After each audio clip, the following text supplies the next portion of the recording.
is halted. We'll let you know when that starts trading after hours. Well, tomorrow's jobs numbers going to be hit hard by layoffs in the oil patches all over the country. Will it be enough to turn around a positive trend in the numbers? Let's bring in our panel. Sabrina Schaefer, Forbes contributor and Independent Women's Forum Executive Director, Anthony Randazza, Reason Foundation Director of Economic Research, and Cheryl Casoni is back with us. Cheryl, let me start with you. Layoffs in the oil patch. We did hear about this turnaround, possibly because Saudi Arabia may be producing more oil now, but we are going to see some bad numbers coming out of Texas, even North Dakota. Well, it's because of what the oil companies have to do, and that is to plan where they're going to be drilling. This takes months, sometimes it takes years, and they're going to have to pull back. We've heard from every major company, Conoco, Oxy, Exxon, they're all pulling back capacity. ConocoPhillips, 20% capacity cut for 2015. If you've got lower oil prices, you're not going to have oil drilling. I don't care what part of the country it is right now, you're not going to have that. This is a bad thing for the U.S. economy. Sabrina, you and I and Fox Business have been talking about how these unemployment numbers are fake to begin with because they don't, it's just basically the numbers look good because so many people are pulling out.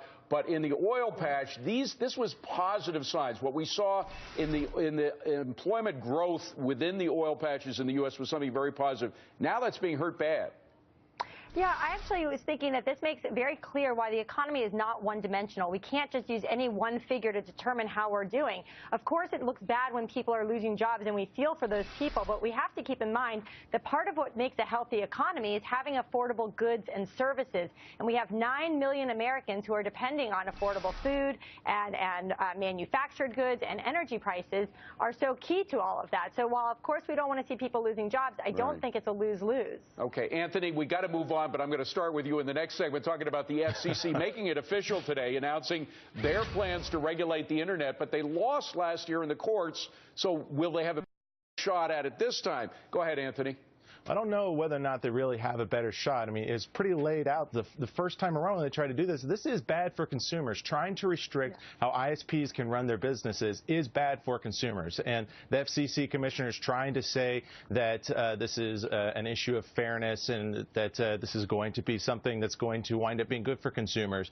It simply is not, because there needs to be the ability for ISPs to run their businesses in a way where they're not being restricted as to who they're dealing with. And Sabrina, what bothers me is I haven't heard enough shouting from Republicans saying do not do this. The Internet is great and wonderful and innovative because it has been free, because there hasn't been government regulation, but they're kind of sitting back and letting the courts push back.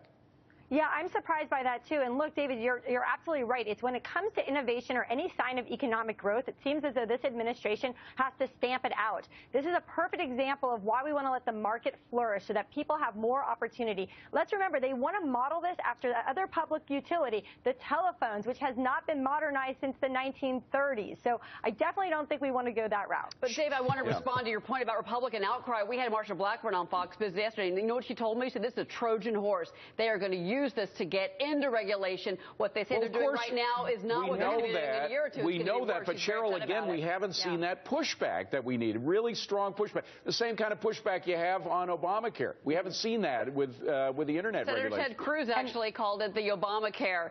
He said this is Obamacare for the Internet. That's what he called it. They're very angry. I really think it is. Of course, we should mention, by the way, cable companies, they popped yesterday. Their stock popped, possibly because they thought the FCC is overreaching.